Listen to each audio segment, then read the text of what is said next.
아멘. 우리가 오늘까지 함께 묵상하고 있는 나훔은 니느웨에 대한 멸망과 심판 예언을 기록하고 있는 책입니다. 1장은 아수르의 수도 니느웨의 멸망과 남자의 구원이라는 대조적인 예언을 기록하고 있습니다. 또 2장은 심판 진행 과정의 주요 묘사를 통해서 니느웨 심판의 양상을 또 예언하고 있습니다. 마지막 오늘 본문인 3장은 가공할 이방 군대의 침공을 받게 될 니느웨 죄악의 고발과 만국 앞에서 여호와께서 니느웨를 응징하실 것이라는 사실과 더불어 현재의 강성함에도 불구하고 니느웨가 허망하게 멸망할 것이라는 예언을 적혀 있습니다. 2장 전체가 니느웨로 상징되는 아수르의 멸망 자체에 대한 예언이라면 오늘 본문 3장 1절에서 7절까지 말씀은 바로 니느웨의 멸망이 무엇인지를 우리에게 알려주고 있습니다. 이어서 8절에서 11절까지는 노아몬에 대한 니느웨의 태도가 자기 자신의 패망을 불러올 것을 예언하고 있습니다. 마지막으로 12절에서 19절까지 말씀은 니느웨의 방어 노력이 전부 무용지물이 될 것임을 말씀하고 있습니다. 우리 본문 1절 말씀을 함께 읽겠습니다. 우리 1절 말씀입니다. 화 있을진저 피의 성이요 그 안에는 거짓이 가득하고 포악이 가득하며 탈취가 떠나지 아니하는도다. BC 721년 북이스라엘은 멸망하고 BC 701년 유다 히스기야 왕 때 사나드립의 아수르 왕이 유다에 큰 피해를 입혔습니다. 당시 아수르 민족은 잔인무도한 만행들을 일삼으며 영토를 확장하고 주변국을 위협하는 아주 거대한 나라였습니다. 그들은 사람을 산채로 땅에 매장하고 사람의 피부를 다 벗겨내 죽이기도 하고 창에 찌른 후 매달아 뜨거운 태양 아래 사람들을 말려 죽였습니다. 그런데 하나님께서는 요나 선지자를 통해 그들의 회개와 구원을 계획하셨습니다. 그렇게 구원해 주시고자 하는 기회가 있었음에도 불구하고 그들은 잠깐 돌이키다 다시 악행을 일삼았습니다. 그래서 하나님께서는 아수르의 멸망을 나훔 선지자를 통해서 지금 예언하고 계십니다. 그리고 니느웨가 멸망을 받아야 할 그 원인으로서 그들의 잔인함을 말씀하고 있습니다. 피의 성은 주변 나라들과 민족들에게 가혹하고 잔인하게 사람의 피를 흘리며 악탈을 일삼을씀을 알려주고 있습니다. 2장 1절에서는 이를 파괴하는 자로 표현했고 2장 12절에서는 파괴와 약탈을 일삼는 자를 사자가 먹이를 찢는 것으로 비유했습니다. 또 1절 말에 포악이라는 이 말은 다른 사람들의 소유물을 강탈하는 행위에 대해 사용하는 단어입니다.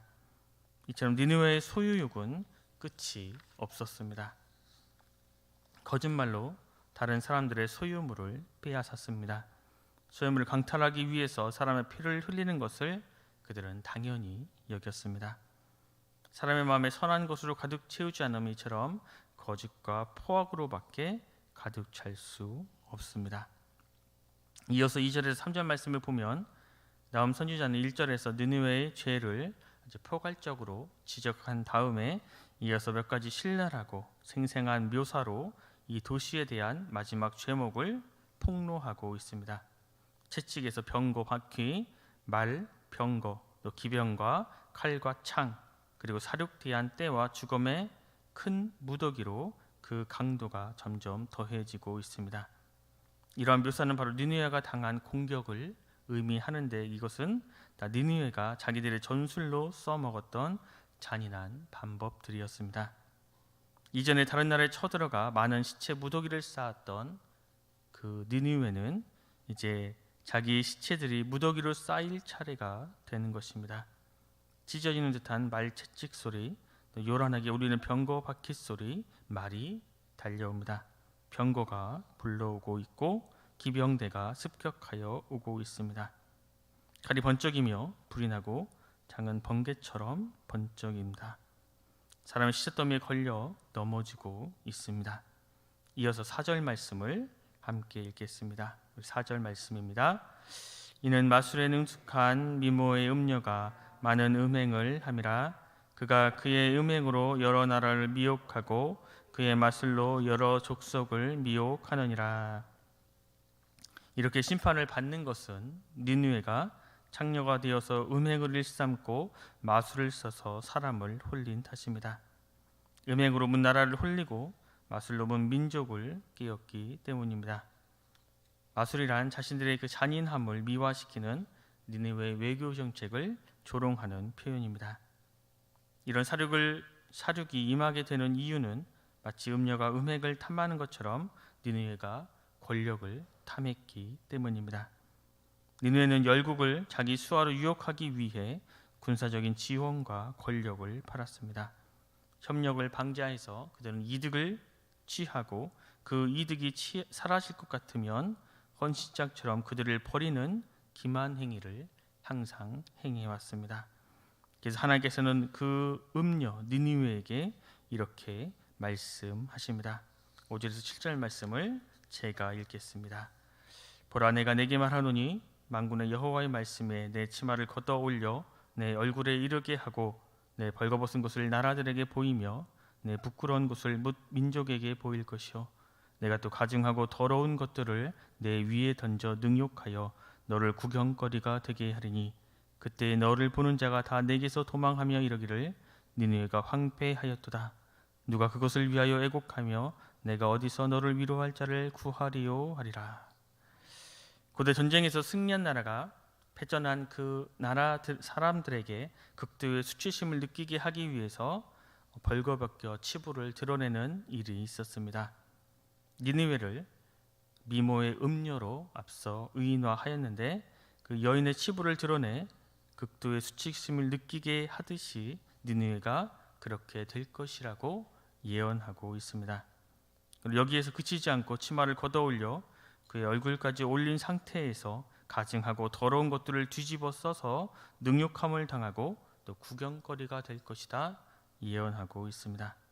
이 광경이 너무나 보기 끔찍해 또 비참해서 사람들이 그 자리를 도망하듯 피할 것이고 또 니느웨를 애곡해 줄 사람은 어디에도 없을 것이라 예언하고 있습니다. 이어서 8절에서 11절까지의 말씀을 보면 니느웨가 무기력하게 무너질 것을 또 예언하고 있습니다. 이 노아몬은 문자적으로 해석하면 아몬의 도시입니다. 태양신의 도시인 이 노아몬은 이집트의 테베라는 도시를 말하고 있습니다. 이 노아몬이라는 이 도시는 아수르에 의해서 멸망당할 때까지 약 1400년 동안 근동 지방의 제1의 성이었습니다. 하나님의 이러한 질문에 니느웨 사람들은 자기들이 바로 노아몬을 정복했으니 노아몬보다 자기들이 더 낫다고 생각할지도 모릅니다. 그러나 나움 선지자를 통해 하나님이 하시는 이 말씀의 참뜻은 노아몬이 무너졌듯이 그처럼 방어하기가 쉽고 거대한 그 노아몬이 무너졌듯이 너희 니느웨도 결코 무너진다는 말씀입니다. 한 개인이 한 나라가 잘 나가봐야 하나님 앞에서는 아무것도 아닙니다. 영원한 것은 없기에 자랑할 것도 없습니다. 이 땅의 모든 권세는 하나님이 주셨기에 한 개인이 한 나라가 힘을 가졌다고 해서 자기 마음대로 할 수 있는 것은 없습니다. 모든 권세의 궁극적인 주인 되시는 우리 아버지 되시는 하나님을 생각할 때에 우리는 겸손할 수밖에 없는 것입니다. 14절부터 마지막 절까지는 니느웨에 대한 조롱과 일종의 장송곡이라고 할 수 있습니다. 14절은 장차 아수르를 멸망시킬 바벨론의 군대를 대비해 상선들을 경고하게 하며 또 벽돌 가마를 수리한다 말씀하고 있습니다. 그러나 니느웨의 그러한 준비는 시편에 보면 여호와께서 집을 세우지 아니하시면 세우는 자의 수고가 헛되며 여호와께서 성을 지키지 아니하시면 파수꾼이 깨어 있음이 헛되도다의 이 말씀처럼 아무런 소용이 없고 헛수고일 뿐이라는 말씀입니다. 하나님의 정하신 바가 아니라면 우리가 아무리 수고하고 애쓴다 할지라도 우리에게 돌아오는 것은 당연히 아무것도 없는 것입니다. 마지막으로 19절 말씀은 이렇게 말씀합니다. 내 상처는 고칠 수 없고 내 부상은 중하도다. 내 소식을 듣는 자가 다 너를 보고 손뼉을 치리니 이는 그들이 항상 내게 행패를 당하였음이 아니더냐 하시니라. 나움 선지자가 말하고자 하는 말씀은 하나님은 악을 반드시 심판하시는 분이고 하나님의 이 심판에는 이중적인 의미가 있다는 것입니다. 하나님의 심판이 느느웨에게는 멸망과 죽음의 사건이지만 유다에게는 나훔이라는 그 이름의 뜻처럼 위안이 되고 또 손뼉을 치며 즐거워할 구원의 사건이 되는 것입니다. 이것은 공의의 하나님의 보여주시는 것입니다. 그러기에 우리가 하나님의 대적자로 살아갈 것인가 아니면 하나님이 우리의 위로자로 되시도록 살아갈 것인가를 우리로 하여금 제대로 선택하도록 나움 선지자는 말씀하고 있습니다. 악한 자들의 일시적인 형통을 보고 부러워할 것은 전혀 없습니다. 니느웨를 심판하신 것처럼 하나님의 때가 이름에 그들은 반드시 심판을 받을 것이기 때문입니다. 시편 37편에 보면 다윗은 이렇게 고백합니다. 범죄자들은 함께 멸망하리니 악인의 미래는 끊어질 것이나 의인들의 구원은 여호와로부터 오나니 그는 환난 때에 그들의 요새시로다. 여호와께서 그들을 도와 건지시되 악인들에게서 건져 구원하심은 그를 의지한 까닭이로다. 애굽 사람들은 그들의 찬란한 성 노아몬을 의지했습니다. 아수르 사람들은 역시 화려한 자신들의 니느웨 성을 의지했습니다. 그러나 그것들은 다 무너져 버렸습니다. 이 땅에 영원한 것이 없고 온전히 의지할 것이 없음을 우리들에게 보여주고 있습니다. 때문에 우리는 하나님의 마음에 합했던 사람 다윗의 고백처럼 우리의 피난처가 되시고 피할 산성이 되시며 요새가 되시는 하나님만이 우리가 의지하며 의탁하며 우리가 나아가야 할 분임을 반드시 기억해야 합니다. 이것을 기억하고 세상의 그 다른 것들을 의지하는 것이 아니라 오직 하나님만을 의지하고 하나님만을 붙잡고 하나님의 말씀에 순종하며 나아가는 우리 순천원성교회 모든 성도님들이 되시길 간절히 소망합니다. 기도하겠습니다. 하나님 아버지, 오늘도 우리에게 새로운 한날을 주시고 주님 말씀을 듣고 묵상하며 하루를 시작할 수 있도록 인도하여 주시니 감사합니다.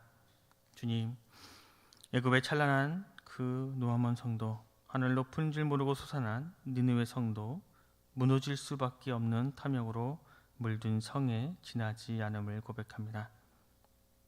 때문에 혹여 우리의 탐욕으로 말미암아 우리의 마음 가운데 세워진 그러한 노아몬 성과 니느웨 성과 같은 것들이 있다면 그것들을 무너지게 하시고 오직 하나님만을 바라보며 오직 하나님이 우리의 산성이시자 요새가 되심을 기억하게 하여 주시옵소서.